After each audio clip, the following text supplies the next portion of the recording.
Hey, bienvenue dans un nouveau vlog lecture. On est le vendredi 19 avril et à partir d'aujourd'hui, je vais lire des livres auxquels je pense de base que je n'ai pas accroché parce qu'ils sont en dehors de mes goûts littéraires préférés. Et parfois ils sont très éloignés, ils sont genre limite en territoire ennemi, tu vois. Mais j'ai quand même envie d'essayer pour diverses raisons. Pour poser le contexte, en ce moment j'ai l'impression que j'ai du mal à lire, à vraiment accrocher un univers du début à la fin. Et ça m'arrive en fantasy alors que c'est mon genre préféré. C'est pas logique ce que je vais dire, mais du coup pour remédier à ça, je vais lire des livres qui sont dans les genres que j'aime le moins. Parce que peut-être qu'il y aura plus de choses, plus de matière à en dire et que ça me motivera pour persévérer jusqu'à la fin parce que je serai en mode ok ça je peux relever ça, je peux relever ça. En vrai, les lectures négatives, c'est toujours mieux que les lectures qui te laissent mitigé ou t'as rien à dire, qui te laissent vraiment engourdi et t'es en mode ouais c'était cool mais sans plus, tu vois. C'est mieux de parler d'un 1 sur 5 que d'un 3 sur 5. Parce qu'en 3 sur 5 c'est... Je sais pas si vous êtes de cet avis, mais j'ai quand même bon espoir pour 2 livres dans ce vlog là, pour que ce soit quand même de bonne lecture et que ça se passe bien et que ça me permet de surmonter des préjugés que j'ai, des attentes négatives que j'ai. Alors au programme il y a 3 livres et on va commencer du moins risqué au plus... What the fuck? Le premier livre que je voudrais lire, je pense que ça va choquer pas mal de gens parce que c'est une saga qui est très appréciée, d'autrices qui sont hyper populaires sur les réseaux sociaux. Il s'agit je sais même plus le titre, Le jour où le soleil ne s'est plus levé de Neil Gaiman et Marie Alino, publié chez Albin Michel. J'avais lu d'autres livres de Neil Gaiman, j'avais lu Le Pacte d'Emma, j'avais lu Ashes the Falling for the Sky, j'avais lu La nuit où les étoiles se sont éteintes. Le problème avec Ashes Falling for the Sky et La nuit où les étoiles se sont éteintes, c'est que je trouve qu'il y a énormément de drama et en fait ça s'enchaîne et à un moment il y a une surdose qui fait que ça devient lourd, que ça devient hyper forcé, que ça te force à la chialade mais de manière tellement peu naturelle. Après, est-ce que je suis légitime de dire ça alors que j'ai adoré et que j'étais bouleversée par Une vie comme les autres de Anya Yanagihara qui est exactement dans le même genre en pire parce qu'il se passe des choses encore pires et que ça s'arrête pas. Mais dans Une vie comme les autres, il y a le point de vue de l'amitié qui m'a particulièrement touchée et Jude, enfin bref voilà, on n'est pas là pour ça. Mais même si Ashes sur the Sky, franchement j'ai pas accroché, enfin c'était une romance et il y avait du drama et j'étais en mode mais sérieusement, enfin bref voilà, je vais pas m'apesantir dessus parce que je peux quand même comprendre que ça a touché les gens parce que la plume des auteurs, des autrices qui étaient investis dans le projet, ils ont une sensibilité, ils ont un impact pour retranscrire les sentiments des adolescents, des jeunes adultes en proie à des tourments, quand ils se posent des questions sur leur vie, quand ils sont en quête d'identité, quand ils essaient de se relever, et je comprends que ça puisse toucher parce que moi aussi j'ai senti puissance. La plume de Neil Gaiman me rappelle pas mal la plume de Amy Harmon qui a écrit notamment Nos faces cachées. À une époque c'était la plume la plus puissante, la plus dévastatrice que j'avais connue de ma vie. Genre, quand je ressortais de ces romans, j'avais les entrailles nouées, la gorge, mais dans un étau tellement douloureux que ça m'irritait, j'arrêtais pas de fondre en larmes pendant des semaines après avoir lu le livre parce que je me rappelais de la fin, des personnages, de leur humanité. Je ressens ça objectivement un peu avec Neil Gaiman, même si j'ai pas été plus que ça impactée, un titre personnel. Après, pour La nuit où les étoiles se sont éteintes, c'est pareil, en fait il y avait une surdose de drama. La fin, je trouvais que c'était précipité, ça rajoutait encore un truc dramatique, mais en mode un peu fan service, en mode waouh regardez c'est choquant, mais je trouve non mais sérieusement, je sais pas pourquoi pour moi ça sortait un peu de nulle part, même si c'était cohérent mais pas trop, enfin bref au niveau narratif, au niveau comment c'était amené, pas trop, au niveau psychologique oui mais pas narratif, mais je veux quand même lire le tome 2 parce que peut-être que ça me réconciliera un peu plus avec son univers, avec la plume de l'autrice, des autrices. Je crois que ça s'appelle Nat, oula j'en veux Nate, c'est pas un personnage désagréable.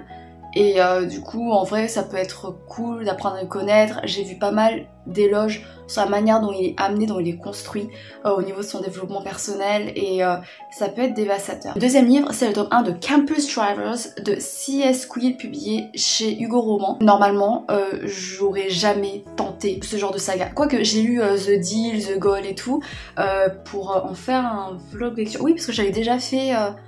oui, des vlogs lecture où j'ai la romance alors que j'aime pas, oui c'est vrai.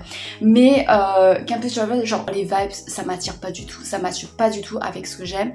Mais j'ai entendu pas mal de bonnes critiques en mode, même si on n'aime pas la romance, mais on peut quand même aimer ces sagas. En fait j'ai jamais entendu ça, mais en gros ça m'a donné cette impression parce que l'univers est hyper rafraîchissant, les personnages, bah c'est le genre de saga où tu les retrouves à chaque tome, même si ce sont des histoires indépendantes qui développent d'autres protagonistes, et du coup ça crée une filiation qui est hyper cool à voir et hyper chouette à vivre. Enfin je pense que je vais être neutre en fait, parce qu'à chaque fois je suis neutre, genre même s'il y a des bons messages, même s'il y a des trucs en mode ah oui en fait la romance est plutôt saine, il y a une volonté pour montrer comment bâtir une romance saine sur la communication, sur le respect de l'autre et pas dans le sacrifice et l'obsession mutuelle, du coup c'est cool, mais en général je m'en fous des couples.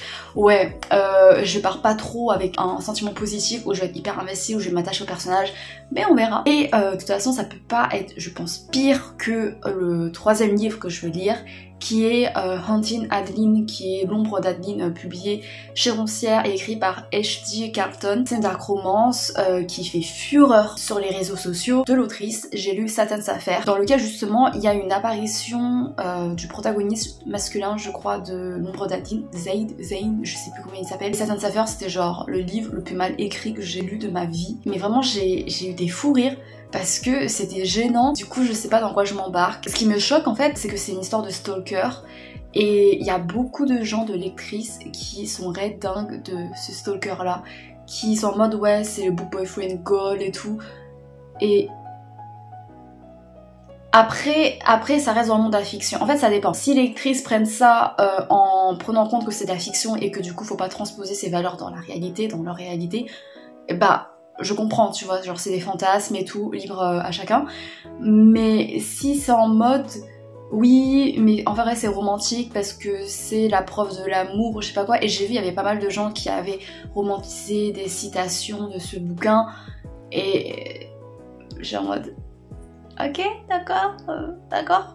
Du coup, je sais pas comment attendre, et en vrai, ce sera juste fun pour moi, et peut-être ce sera fun d'en parler, ou alors ça va tellement me bousiller le crâne. Vraiment, genre, je suis pas récitée à la dark romance, après là j'en ai lu qu'un seul, mais si vous avez d'autres à me conseiller qui peuvent être vraiment intéressants, complexes, nuancés et pas dans la romantisation de l'abus, bah conseillez-moi, peut-être que voilà j'irai faire un tour. Pour l'instant l'ombre d'Adeline c'est celui qui titille le plus ma curiosité sans que je m'attende à une bonne surprise. Mais en vrai on sait jamais, et peut-être que comme mes attentes sont très basses, bah en fait je me dis c'est plutôt cool, il y avait ça et tout, on verra.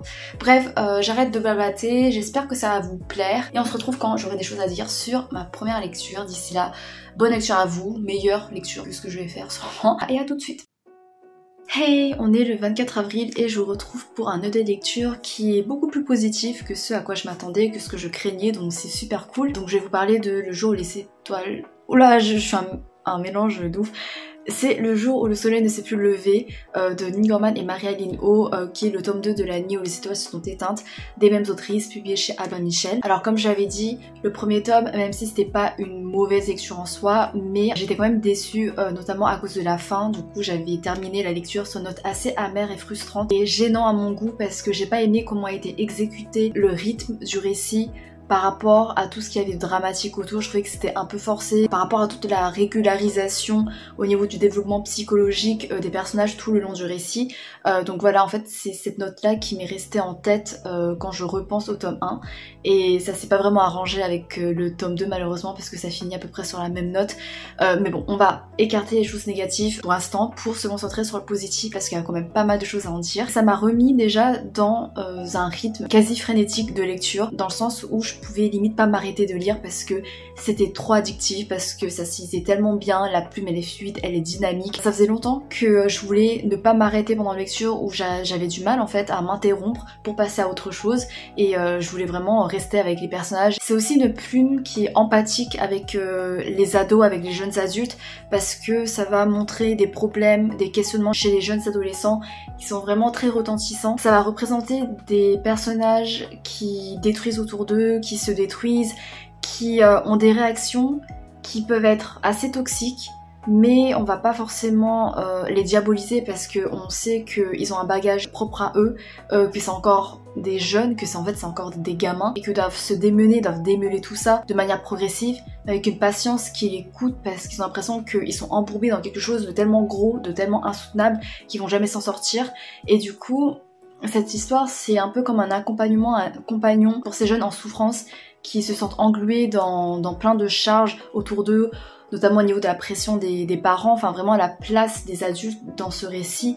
C'est vraiment très intéressant parce que tu vois des adultes qui sont toxiques pour toi, qui t'écrasent avec leurs attentes pour te forcer à te modeler, pour intégrer les carcans dans lesquels ils veulent t'emprisonner. Et t'as d'autres adultes qui eux c'est vraiment des soutiens, ils jouent un rôle formateur dans l'évolution des ados et c'est quelque chose qui est très important notamment dans un récit adolescent pour rappeler aux jeunes, aux ados justement qu'ils sont pas seuls et qu'ils peuvent se tourner vers des adultes qui seront là pour les accompagner, que c'est très important parce que quand ils sentent qu'ils sont coincés, en fait il y a quelqu'un qui a pu être plus mature que toi pour t'aider. Ça va aborder pas mal de choses autour des adolescents, des jeunes adultes, dans la manière dont on se construit, dans notre crise et notre quête identitaire, dans les manières dont on peut se perdre soi-même pour correspondre au goût des autres, pour pouvoir satisfaire les yeux de la société. Et il y avait quand même pas mal de réflexions et de progression psychologique qui faisaient écho à ma vie personnelle et même à maintenant, même si je suis plus ado. Donc j'étais en mode ah d'accord, ok, ça fait mal mais c'est bien parce que c'est important d'aborder ça et du coup ça m'étonne pas du tout qu'il y ait tellement une grande fanbase qui est aussi passionnée, aussi enjouée face à cette saga, face à la plume des autrices, parce que enfin voilà, si tu t'y reconnais et que tu te sens accompagnée, que tu te sens pas seule dans tes malheurs, dans tes maux, bah c'est hyper précieux quoi. Au niveau des personnages, alors comme je l'ai dit, ce qui est cool c'est que tu sens vraiment l'effort pour apposer plusieurs couches de personnalité, de caractère, de comportement, d'habitude et d'évolution au niveau des personnages. Ils ont plusieurs nuances qui leur sont apportées, une richesse que les autrices s'efforcent d'exploiter à travers différentes mises en scène, à différentes situations qu'on peut nous-mêmes être confrontés. Et pour parler de Nate, parce que bah du coup c'est lui le héros de ce tome-là, j'ai trouvé que son point de vue était beaucoup plus intéressant que celui de Finn. Déjà parce que Nate, il rencontre des problèmes, je trouve, qui sont beaucoup plus proches de notre réalité, qui sont beaucoup plus fréquentes, récurrents dans notre société au niveau des jeunes que ceux de Finn. Enfin voilà, Finn, il a toute mon empathie, voilà, évidemment. Mais c'est juste que c'était un peu trop éloigné, qu'il était quelqu'un de beaucoup trop cabossé pour moi. Je lisais un peu son histoire à part et à chaque fois qu'il lui arrivait une emmerde, je suis en mode ah merde encore, bah c'est chaud frère, voilà. Mais Nate, vraiment, il y avait des moments qui étaient très poignants. Je l'aime beaucoup, il était super attachant. J'ai beaucoup aimé comment sa sorte de dépression était dépeinte, parce que c'est pas dans l'abus, dans le sens où c'est pas tout est pas noir en fait, et c'est hyper réaliste parce que Nate c'est quelqu'un qui est vraiment entouré, il a un groupe d'amis super soudé, il a une famille aimante, enfin bon, on va écarter son père évidemment, mais je veux dire il a le soutien de sa mère, ses petites sœurs sont adorables avec lui, il a son groupe de théâtre, il y a tout le monde qui l'aime. Malgré ça il y a quand même des pensées noires qui vont l'assaillir. Et je trouve que c'est tellement réaliste parce que t'as beau être entouré, t'as beau bénéficier d'un soutien inconditionnel de la part des autres, mais il y a des moments où tu l'oublies et du coup tu te rétractes intérieurement dans tes pensées sombres et c'est irrationnel, tu vois, c'est pas contrôlable parfois. Et justement, pour petite anecdote, alors j'écoute pas Taylor Swift, mais j'avais vu une polémique qui tourne actuellement sur son nouvel album, parce que dans une de ses chansons, elle dit un truc en mode oui, même quand je suis entourée de mes amis, je suis déprimée ou un truc dans ce genre, je suis quand même triste.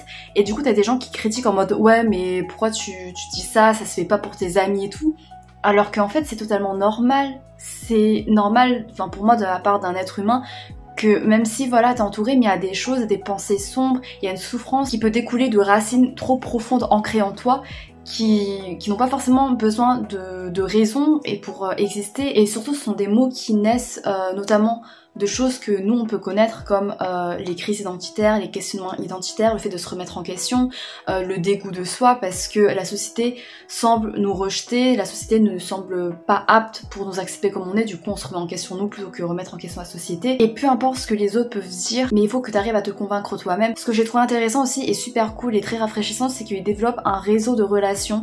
Il a une communauté, un entourage assez foisonnant, assez riche, et même si en fait il développe ses réseaux, il développe ses liens parce que il veut se sentir accepté, parce qu'il veut se sentir apprécié, parce que il veut pouvoir satisfaire les envies des autres, il veut pouvoir les aider, mais pour se sentir utile et méritant d'exister. Mais ça vient quand même d'une profonde bienveillance, d'une bienveillance authentique chez lui qui fait qu'il va vers les autres. Et c'est très remarquable notamment dans son groupe d'amis, notamment avec Kenna, quand il voit que Kenna va mal, du coup il essaye un peu de lui remonter le moral à sa façon, de manière très discrète, très subtile, et ça c'est des petits détails, enfin ça me fait trop fondre à chaque fois. Pareil avec Finn, j'avais beaucoup aimé la première partie de leur relation avant qu'il y ait plein d'emmerdes et qu'il y ait plein de drama. C'est comment Nate il essaye un peu de se rapprocher de Finn, mais tout en palpant les limites de Finn pour pas le brusquer. Il essaie vraiment de faire en sorte de pas le mettre dans l'embarras, et c'est hyper réaliste dans la manière dont parfois il échoue, tu vois, à ne pas le brusquer parce qu'il sait pas trop comment se comporter face à la détresse de Finn, parce que la détresse de Finn est extrême et intense. C'est comme un ouragan en fait, c'est assez déstabilisant et c'est très fort à voir. Donc tu sens que Nate il est déstabilisé, du coup il a des réactions maladroites, et c'est une maladresse, en fait je peux t'y reconnaître parce qu'on a la vraie vie, assez rarement t'arrives à montrer ta sollicitude sans voilà, provoquer l'autre, sans le blesser lui, et voilà, du coup Nate à chaque fois il essaie de faire de son mieux et il lâche pas l'affaire, il essaye vraiment, et ça montre sa profonde bonté et qu'il déborde en fait d'amour pour les autres. Et c'est triste aussi parce qu'il déborde d'amour pour les autres mais il manque d'amour pour lui-même, et c'est quelque chose qui est amer parce que t'as envie de le secouer, enfin peut-être pas de le secouer parce que voilà bon, c'est un gentil garçon, mais de le prendre dans tes bras pour le câliner, pour lui dire mec t'es quelqu'un de sensationnel, mais comme j'ai dit il faut que ce soit lui qui arrive à se convaincre lui-même. Ce que j'ai trouvé également intéressant du point de vue de Nate, c'est qu'on a une proximité beaucoup plus forte au sein du groupe d'amis, parce que Finn bah voilà il était très écarté, c'est le petit nouveau, du coup il a pas une vision plus approfondie des liens tissés dans le groupe d'amis, alors que Nate il est dedans depuis le début, donc ça fait émerger plein de dynamiques qui m'avaient pas forcément sauté aux yeux dans le tome 1 parce que c'était beaucoup trop subtil, ou alors c'est juste que ça fait 2 ans, plus de 2 ans que j'ai lu le tome 1, du coup j'ai tout oublié. Mais là par exemple on voit plus les caractères des personnages. Petite mention à Kenna.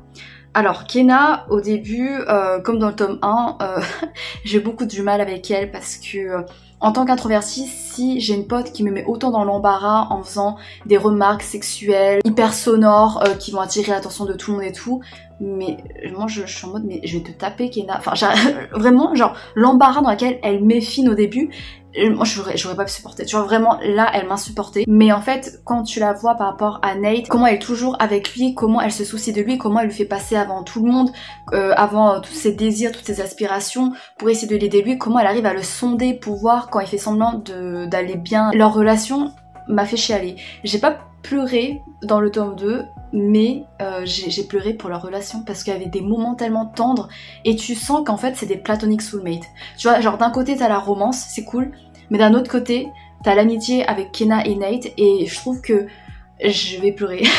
Mais je trouve que c'est tellement rare d'avoir une relation aussi forte amicalement, parce qu'en général tout est concentré autour de la romance, et c'est un peu ça dans la deuxième partie avec tous les dramas, avec le fait que Nate il se remet en question par rapport à Finn, et ce qui est totalement normal, mais c'est vrai que moi personnellement c'est pas ce qui m'intéresse le plus, même si j'ai été vraiment investie dans l'évolution de leur relation, mais c'est pas ce qui m'a ému le plus.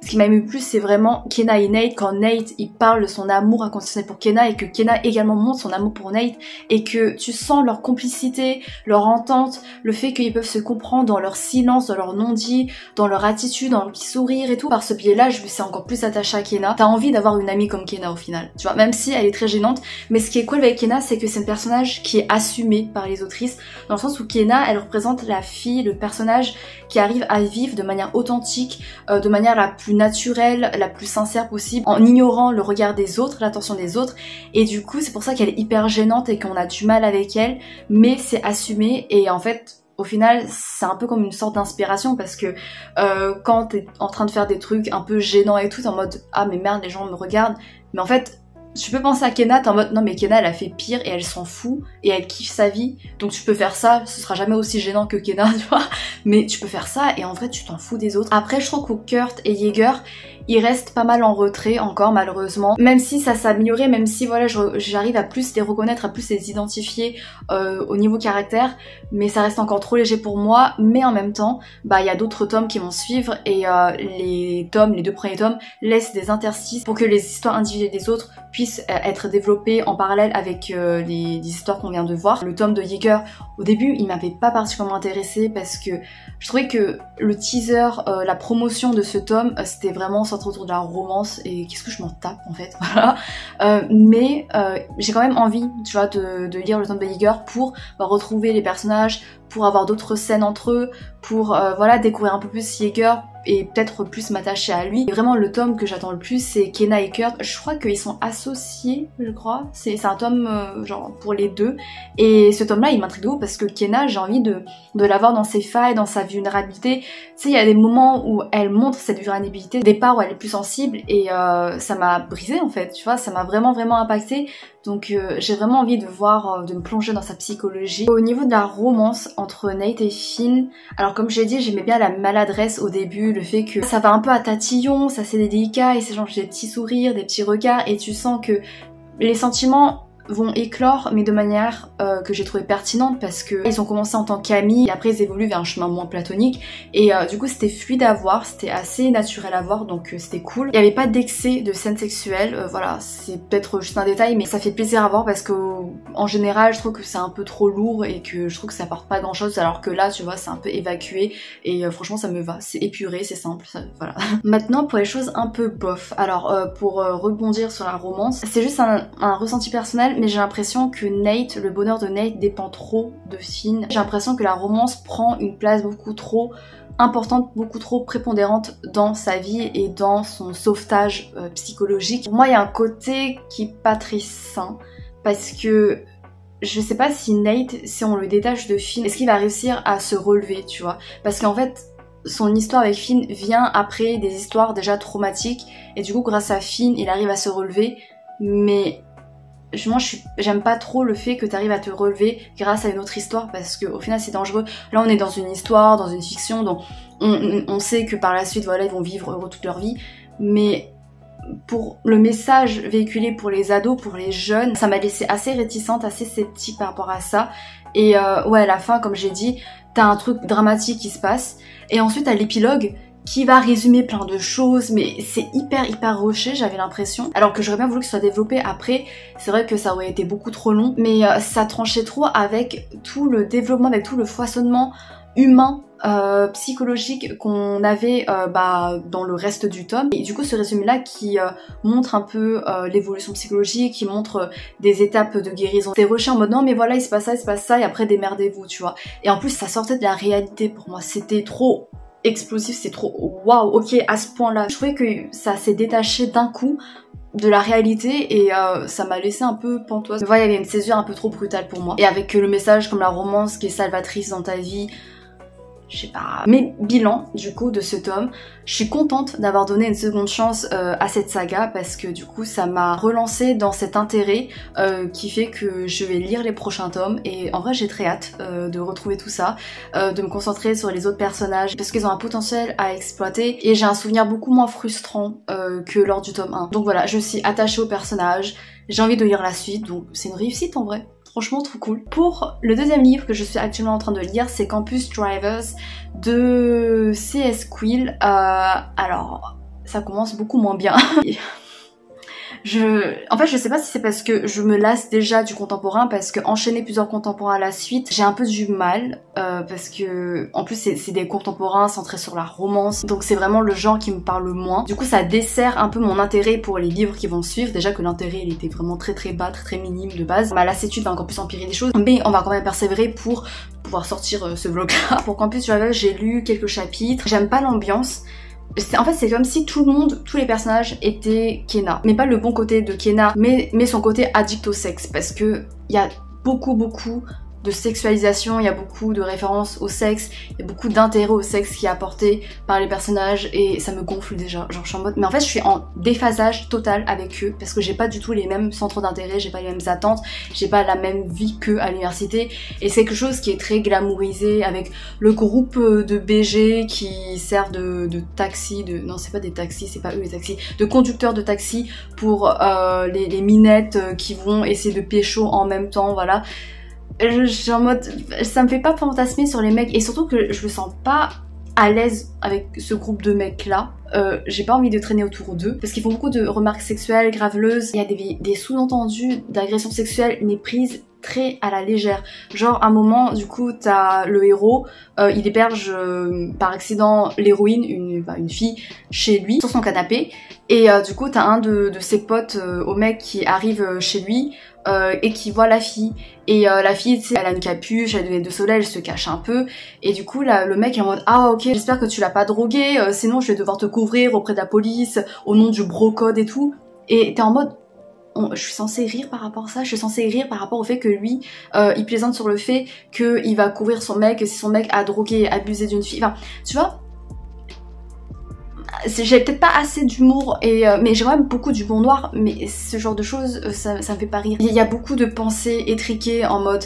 la meuf, l'héroïne qui voit le mec et qui sait direct que c'est un mec qui veut pas être en couple parce que il a des cheveux en bataille, il a un regard espiègle, un peu provoquant, et je suis en mode... C'est quoi le lien entre ne pas vouloir être en couple et avoir ce physique, tu vois? J'ai pas compris. Le protagoniste, du coup, tu sens que voilà, il a un passé lourd, il a vécu des choses ou je sais pas quoi, enfin une chose, mais quand même qui est déjà assez traumatisant et assez dur à encaisser.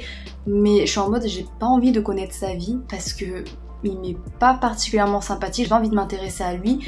Et ça reprend également des mécanismes hyper clichés. La narration, je la trouve très maladroite, j'ai l'impression qu'elle est très forcée. Après, l'héroïne, ce qui est cool, c'est que tu sens qu'elle va avoir une évolution psychologique parce que là, elle est très dépendante de son ex. Elle a été complètement jetée physiquement, mentalement par son mec. Et du coup, elle en subit les conséquences, elle en souffre parce qu'elle a vraiment construit toute sa vie autour de lui. Et pour l'instant, au lieu de vouloir rebondir, au lieu de vouloir s'émanciper de cette relation, elle va essayer de se raccrocher, de reconquérir son ex, ce qui est évidemment toxique et malsain. Mais tu sens que voilà, ça va être dénoncé, que ça va montrer qu'elle va avoir une évolution. Après, ce dont j'ai peur, c'est que cette évolution dépend justement du mec, du protagoniste. Voilà, le fait qu'elle arrive à se libérer d'un mec par un autre mec... je sais pas, ça se fait, hein, je sais que ça se fait, et j'ai l'impression d'être une haineuse des hommes, là, mais je sais pas, en fiction, j'aime bien voir par exemple le girl power, le fait que c'est des femmes qui se soutiennent mutuellement, parce que je trouve que c'est quand même rare dans les fictions de voir des groupes de filles qui se soutiennent, qui s'entraident et qui ne répondent pas à des clichés. On verra où ça va nous mener, si ça emprunte un chemin plus inspirant que ce que je pensais ou pas. Après, au niveau des mecs, il y a que Adam qui a l'air normal, qui a l'air respectueux et rassurant. C'est une saga où chaque tome est consacré à un des mecs, j'imagine, mais j'ai trop la flemme. J'ai déjà trop la flemme de me dire ouais, je vais lire un autre tome de cette saga tellement le début déjà m'a fanée. Bon courage pour moi, bon courage à moi-même et voilà. Je vais faire ma sieste parce que depuis tout à l'heure je crève de fatigue. Hey, je vous retrouve quelques heures plus tard le soir pour vous parler de Campus Travers. Que je compte abandonner. Voilà, parce que je sens que ça me mène nulle part, à part vers une lassitude grandissante. Parce que plus je lis et plus je suis en mode waouh, je m'en tape, je m'en fous de l'histoire, de comment ça évolue, des personnages, de leurs relations. Ça m'intéresse pas et j'ai l'impression que tout est prévisible, que j'ai vu des scénarios qui se répètent 1 milliard de fois et j'ai l'impression de lire un copier-coller de tout ce que j'avais déjà lu. J'aime pas les personnages, je m'en fous d'eux, je m'en fous comment l'héroïne elle va réussir à s'émanciper ou quoi, parce que je sais qu'elle va le faire, enfin c'est tellement...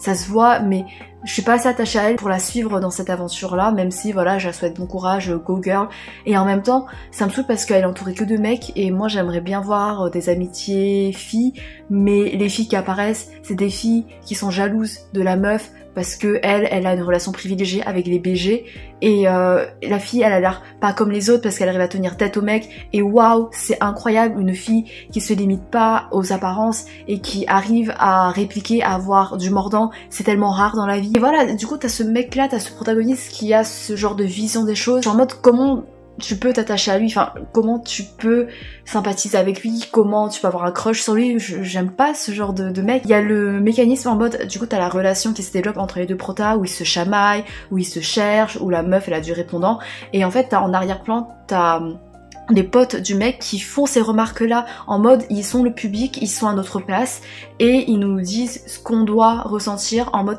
non mais regardez leur relation, vous avez vu comment c'est original, c'est piquant, c'est dynamique, la fille elle est pas comme les autres, elle arrive à répliquer, franchement c'est trop bien, donnez-moi du popcorn et tout, c'est passionnant. Et je sais pas si vous voyez ce mécanisme mais je trouve que c'est tellement forcé pour nous faire adhérer à leur relation, à leur romance, et je suis en mode arrêtez, pour moi c'est cringe. Et laissez-moi tranquille. Bref, il y a des moments, c'est censé être drôle, mais moi, l'humour dedans, ça me fait pas rire.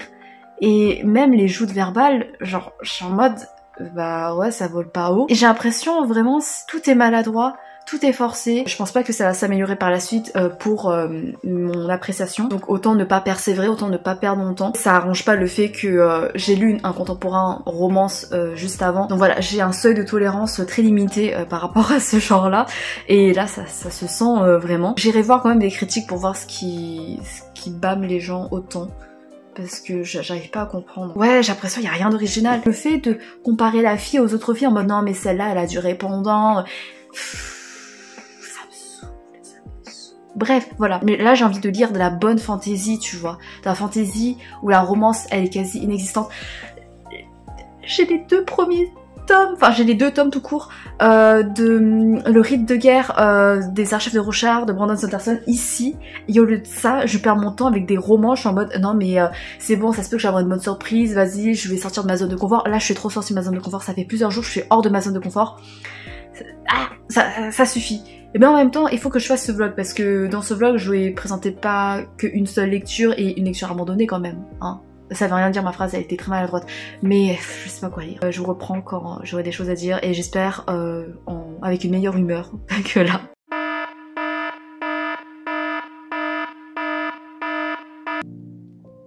Salut, je vous retrouve le lendemain. Je suis en train de lire L'ombre d'Adeline et ce sera un rapide update hein, parce que voilà, je suis pas très bien posée. Hein. C'est pas très optimal pour filmer pendant 20 minutes. J'ai même pas encore atteint la moitié du bouquin, mais je suis en train de me taper des fous rires toute seule parce que en gros, du coup, l'histoire pour ceux qui ont aucune idée, c'est une héroïne qui a un stalker. L'histoire d'amour, c'est autour de ça. L'histoire d'amour, hein. C'est une dark romance, hein, voilà. Donc il y a des limites en matière d'histoire d'amour, moralement parlant. On va voir comment elle succombe à son harceleur, qui l'espionne, qui s'infiltre dans sa maison, qui est hyper possessif, en mode si t'as une histoire avec quelqu'un, et ben je tue cette personne. Et il a envoyé à la fille les mains coupées du mec qui l'a touchée. Du coup c'est horrible. Et en même temps, quand t'es de son point de vue, on le dépeint comme un saint, comme un mec qui va sauver les gens en détresse, qui a un sens de justice tellement fort, exacerbé, qui fait que il se pose en martyr, que il souffre avec les autres et que il se sent tellement impuissant malgré tout ce qu'il fait. Et il y a des mots, mais vraiment, genre, parfois le fait d'être témoin de la torture qu'ils subissent me donne envie de trancher ma propre peau et de ressentir la douleur avec eux. Je veux soulager leur peine en provoquant la mienne. Peut-être que si je me vidais de mon sang sur un autel à côté d'eux, ils ne se sentiraient pas aussi seuls, putain. Je serre les dents retenant de justesse le cri de chagrin qui menace de s'échapper de mes lèvres. Certains jours, c'est difficile de vivre avec. Certains jours, je peux à peine tenir debout à cause du poids de ce monde cruel qui repose sur mes épaules. Mais je sais que si je ne le fais pas, ma vie n'aurait aucun sens. Et ces victimes seraient mortes pour rien. Mais on a des leçons de morale, on a des dénonciations sur la corruption du monde, sur l'injustice du monde, sur la souffrance des autres, par un putain de stalker. Comment tu peux le prendre au sérieux? C'est pas un personnage moralement gris bien fait parce que c'est tellement forcé et ça me rappelle le tome 2 de Akotar où tu poses Recent en saint, en martyr, en mec qui a une bonté d'âme, mais c'est Jésus le mec, tu vois, en oubliant, en effaçant tout ce qu'il fait, en relativisant sur ces trucs en mode non mais il fait ça pour une bonne cause et tout. T'essayes un peu de provoquer la sympathie pour un stalker parce que oui, il sauve des gens, oui, il va se battre, il va tuer des mauvaises personnes et tout, mais sans tenir compte du fait que lui aussi c'est un criminel, tu vois. Mais ça me souffle. Mais en même temps, c'est marrant, et en même temps, la lecture se fait assez fluidement parce que la plume est agréable, c'est quand même bien écrit, ça me gêne, mais en même temps je me prends au jeu, je suis en mode ok d'accord, c'est un truc, faut un peu s'éloigner de la réalité, et se poser en mode allez on kiffe sa vie, c'est fun, le mec il est BG donc let's go, même si j'arrive pas en vrai parce que j'arrive pas à le prendre au sérieux. J'arrive pas à prendre au sérieux le fait que c'est un mec qui est un stalker qui est en train de traumatiser la vie d'une fille d'une jeune femme qui me donne des leçons de morale, tu vois, qui est en mode ouais mais les gens ils ferment les yeux sur toutes les horreurs du monde, sur tout ce que les autres subissent et tout, parce qu'ils veulent se cantonner à leur confort, à leur quotidien, tout douillet, tout gna. Et alors que moi je me bats pour les autres, alors que moi je fais face à la réalité des choses et je lutte pour ça et tout. Oui, je suis en mode mec, bah t'es aussi en train de traumatiser des gens, tu vois. Je sais pas, bon bref, je vous laisse et bonne nuit du coup. Est-ce que tu sais ce que ces bleus signifient, chuchote-t-il, gna. Il signifie que tu m'appartiens, que je t'ai marqué comme mienne.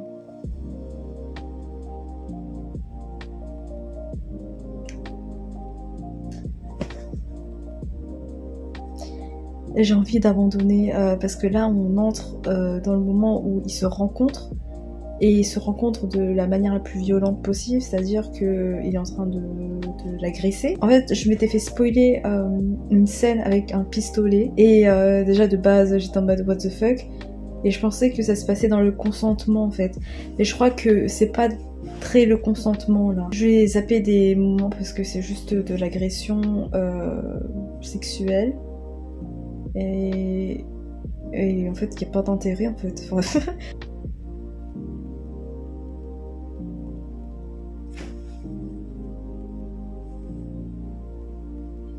Oh ah non, je vais passer. Je m'en fous, je vais passer. Au moins, je lirai plus vite. Putain, il dure longtemps. C'est bon. Ah non, c'est bon. On arrête. Ok. Mais c'est horrible.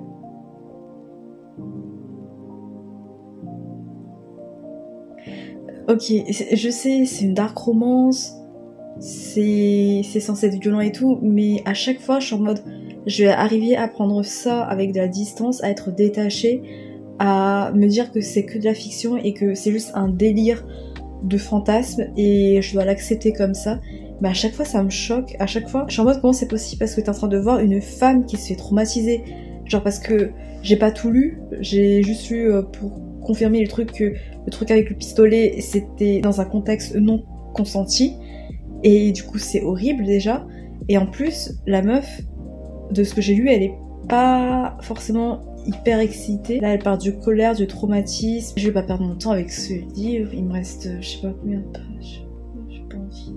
Ah j'ai pas envie, tu sais parce que jusqu'ici ça dépassait pas mes limites entre guillemets, genre je trouvais des échats assez toxiques et très malsains et très glauques que on romantise un stalker, mais j'arrivais à me dire ok c'est dans l'ordre du fantasme, genre le fait qu'il y ait quelqu'un qui soit obsédé par toi, ça rejoint l'idée que l'amour passionnel c'est l'amour le plus fort, que l'obsession c'est une preuve d'amour et tout, donc j'arrivais à comprendre le mécanisme, mais là il vient de décrire un viol là par le love interest, enfin, et c'est ouf parce que du coup le mec genre, il est montré comme un justicier, il se décrit comme un justicier, enfin, voilà, rien que ça, hein. Et pourtant, il est en train de commettre ce pourquoi il va tuer des gens qui commettent ça. En mode, c'est pas bien, je comprends pas la logique, y a pas de logique en fait.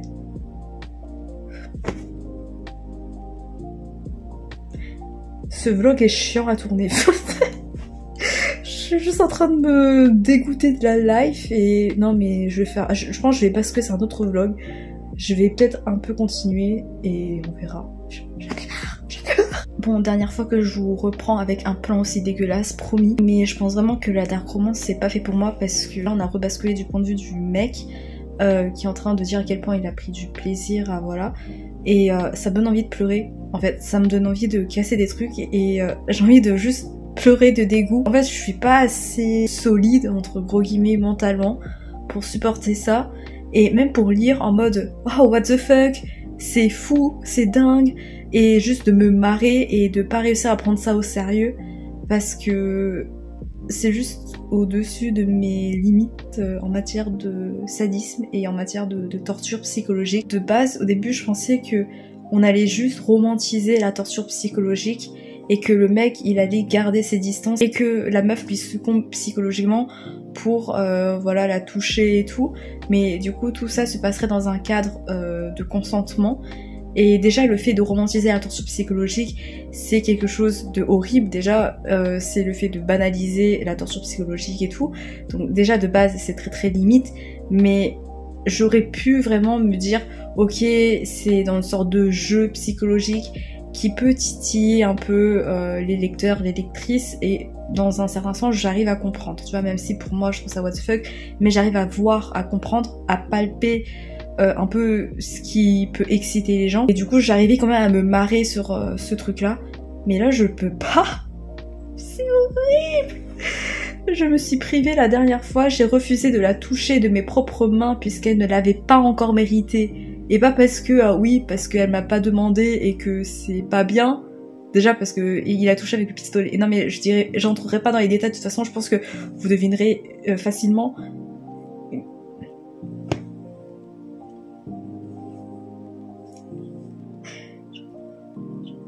Et en fait le truc c'est que à côté t'as une sorte d'enquête en mode l'arrière-grand-mère de l'héroïne a eu ce cas-là où elle est tombée amoureuse de son stalker et elle a été brutalement assassinée dans sa chambre, et on essaye de remonter vers le coupable. Moi personnellement je me dis que c'est pas le stalker parce que c'est trop évident, ou alors c'est justement l'histoire d'amour, tu vois.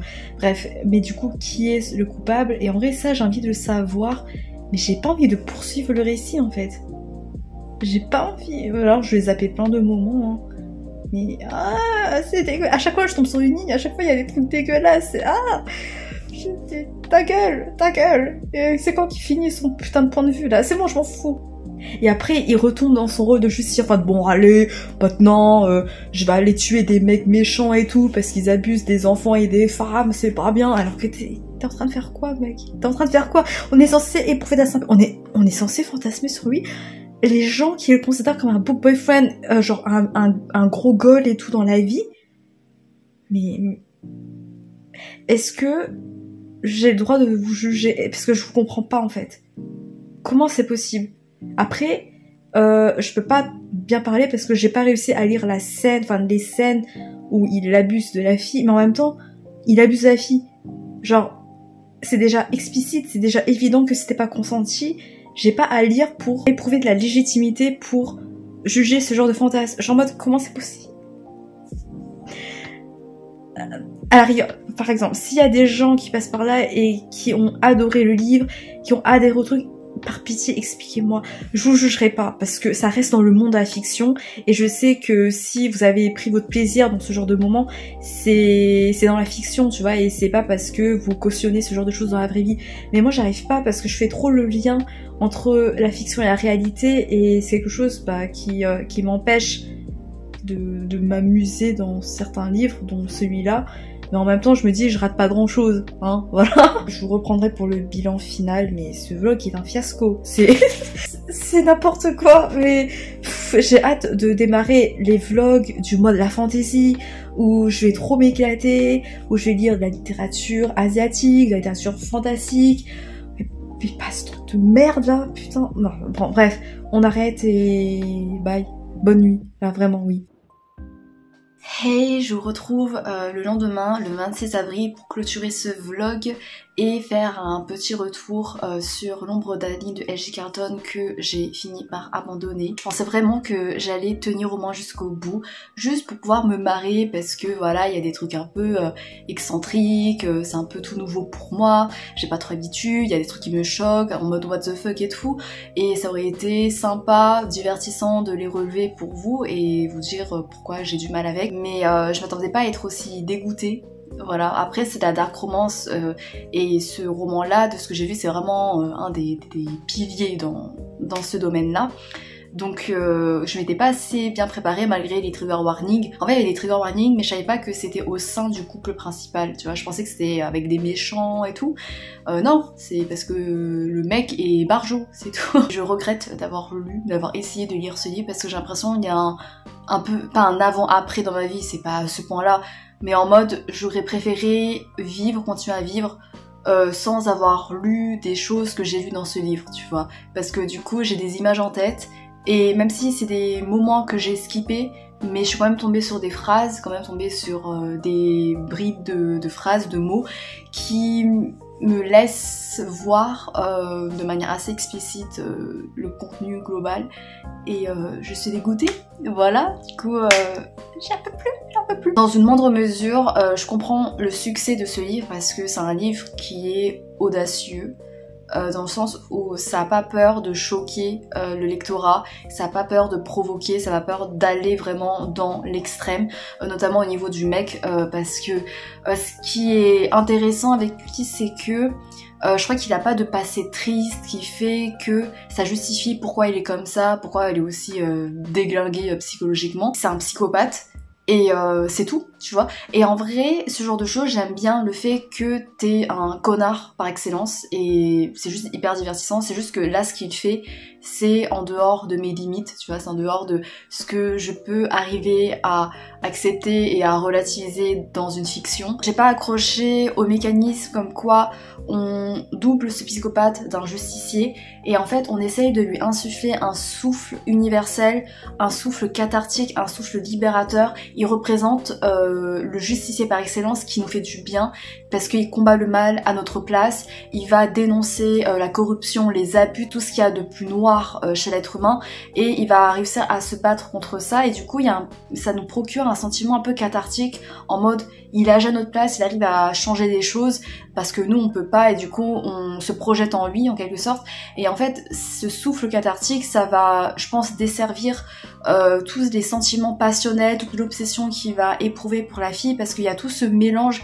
de sentiments extrêmes, de sentiments intenses qui fait que tu te prends au jeu plus facilement peut-être et que tu te laisses porter par tout ce qu'il éprouve et t'arrives à voilà juste à te laisser divertir, à te laisser entraîner par ça. Je sais pas trop si vous voyez où je vais en venir, mais bref c'est un peu un flot intense d'émotions qui fait que tu te laisses barboter jusqu'à la folie extrême et en vrai c'est une expérience qui est assez originale et qui peut être plaisante parce que bah c'est mieux de vivre dans le cadre d'une fiction que dans la vraie vie. Mais moi c'est pas un truc qui me plaît parce que ça va beaucoup trop loin pour moi. Au niveau du stalking, enfin en fait c'est de l'obsession purement superficielle. C'est juste parce qu'il a vu qu'elle était bonne à son goût et du coup bah il la veut pour lui parce que elle est jolie.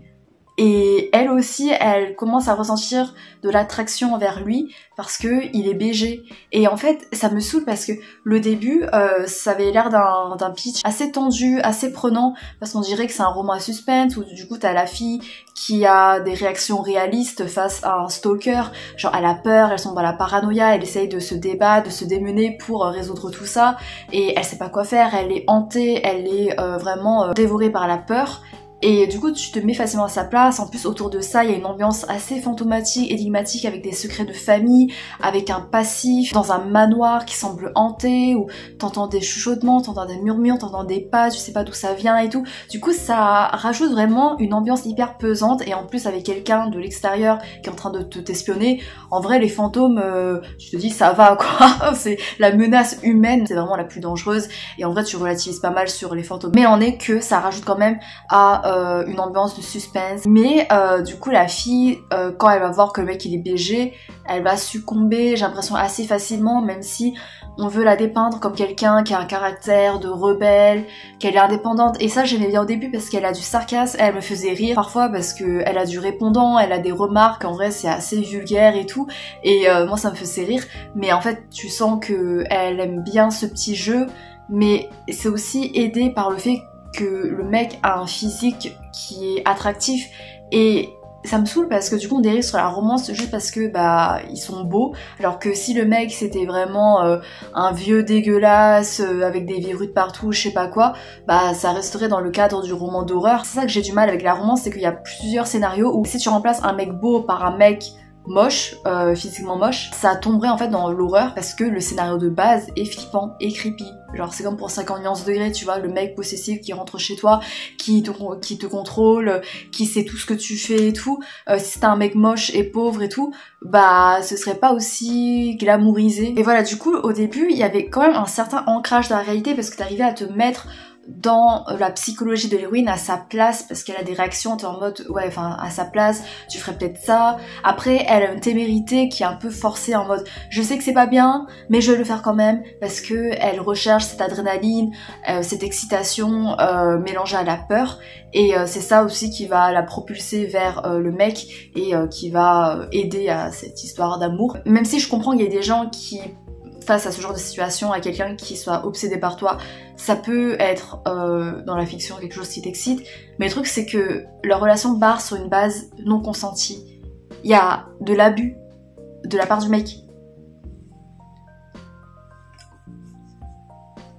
Comment tu pourrais fantasmer ça? Je sais pas, il y a un truc qui m'échappe, et en vrai je juge pas vraiment parce que je comprends pas tout. Je préfère me limiter aux Friends Family, à des trucs un peu mignons, à des romances de genre Heartstopper. Franchement, voilà, ça me rend suffisamment heureuse, et ça rajoute suffisamment de peps dans ma vie de lectrice. Voilà, du coup, pour la dark romance, je pense je vais m'arrêter là parce que j'arrive pas, et j'ai l'impression de repousser mes limites, de forcer à surmonter mes limites, mais sans m'écouter quoi, et juste en essayant de comprendre des tendances alors que j'ai rien à comprendre en fait. Genre si ça me parle pas, bah je vais pas me forcer. Après j'avoue il y a une curiosité, et je peux comprendre en vrai l'attractivité de la dark romance. Genre en fait, vous voyez Taemin, c'est un artiste de K-pop, et genre c'est pour moi le mec le plus attractif, le plus sensuel, le plus sexy ever du monde, parce qu'il dégage une sensualité qui est très naturelle, qui est pas dans l'excessivité en mode il est hyper dénudé ou quoi. Non, c'est vraiment mesuré, et c'est au niveau de son comportement, de sa danse, de sa gestuelle, qui fait que il a un charisme sensuel mais de ouf. Et ma chanson préférée de lui c'est Criminal, qui est en fait quand tu vois les paroles, tu peux vraiment transposer ça sur une dark romance, parce que les paroles ça loue l'amour obsessif, l'amour passionnel, la toxicité d'un amour auquel tu succombes même si tu sais que c'est mal, mais juste que ça te fait du bien, et que voilà. Et je trouve ça charmant. Enfin, c'est une de mes chansons préférées et j'aime trop. Du coup je me dis hey, j'ai quand même un vibe avec la dark romance, tu vois, je pourrais kiffer, mais j'ai pas encore trouvé la dark romance qui fait que j'arrive à adhérer, et je pense que je vais jamais réussir à adhérer. Il faut juste que j'arrive à me distancer, à me détacher de la réalité pour vraiment me prendre au jeu, mais c'est tellement difficile parce que c'est pas évident quand il y a des... Ah putain, je piste. Bref, mais bon, du coup le bilan de ce vlog, il y a eu un abandon.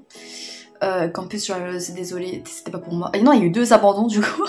L'ombre d'Adeline, non mais je suis trop deg. Enfin, mais en même temps, je vais pas perdre mon temps avec ça. Mais j'ai quand même pu me réconcilier un peu avec la plume de Neil Gaiman et de Marie Alino, avec Le jour où le soleil ne s'est plus levé. Au début, j'avais reproché le surdose de drama, et c'est quelque chose qui me hante encore vis-à-vis de ces histoires-là. Du coup, à chaque fois que je pense que je vais entamer un roman de Neil Gaiman ou de Marie Alino, je vais être un peu sceptique, tu sais, je vais aller un peu à reculons, limite en mode ok, ça se peut, ça va me blaser parce qu'il y aura trop de drama à tel point que ça va me détacher de l'histoire. Mais en fait, dans Le jour où le soleil ne s'est plus levé, c'est que c'était plus naturellement distillé en fait. C'était plus au niveau psychologique, et il se passait pas des trucs genre hyper graves, mais c'est des choses quand même graves, et des situations dans lesquelles on pouvait se reconnaître, mais ça en faisait pas trop, et c'était bien mélangé avec des moments plus tendres, des moments hyper rafraîchissants qui m'ont fait pleurer. Enfin, j'ai pas pleuré pour les drames, mais j'ai surtout pleuré pour les moments tendres entre justement Kenna et Nate, parce que leur amitié de platonic soulmate, mais ah, ma vie. J'ai hâte de lire ces prières que je fais dans le noir, je crois, qui est concentré sur Jaeger, et j'espère que ce sera pas over dramatique, parce que sinon là ça va me saouler. Je suis désolée d'avoir pas pu aller jusqu'au bout des autres œuvres pour pouvoir vous les présenter de manière complète et aboutie, mais c'était au-dessus de mes forces et au-dessus de mon énergie, et j'avais trop la flemme, j'ai pas que ça à faire. Mais je suis quand même contente d'avoir essayé, au moins, tu vois, parce que c'était quand même des œuvres qui titillaient ma curiosité, et au moins bah j'aurais essayé, et voilà. Après j'ai toujours l'impression d'avoir perdu mon temps quand je vais pas jusqu'au bout d'une lecture, mais en même temps faut pas se forcer, et tu vas perdre plus de temps à essayer plutôt que juste de t'arrêter là. Dites-moi si vous avez lu un de ces livres, tous ces livres, ce que vous en avez pensé. Est-ce que vous aussi vous aimez vous challenger en sortant de votre zone de confort, en vous confrontant à des lectures, vous êtes en mode non, je vais pas aimer, ça va me frustrer, je vais pas passer un bon moment. et que vous essayez un peu de surmonter ces attentes négatives là pour peut-être avoir une bonne surprise. Merci infiniment d'avoir regardé jusqu'au bout, de m'avoir vu souffrir, de m'avoir supporté en train de râler, et j'espère vous retrouver pour d'autres vlogs beaucoup plus positifs. Voilà, là je vais clôturer ce vlog et je vais entamer un autre vlog sur des lectures en général qui me donnent vraiment envie là. Voilà, je sais pas, soit sur les archives de Rochard, soit sur la suite de All for the Game, parce qu'il y a le nouveau, il y a le nouveau tome qui vient de sortir, que normalement c'est une trilogie clôturée, mais il y a le 4e tome sur un personnage de base, je m'en fous, mais je vais quand même le lire parce qu'il y a d'autres personnages que j'adore. Bref, du coup j'ai très hâte de tourner ces vlogs là, si j'ai le temps et si j'ai l'énergie. Merci encore infiniment et à bientôt, peut-être, je sais pas, j'espère. Salut!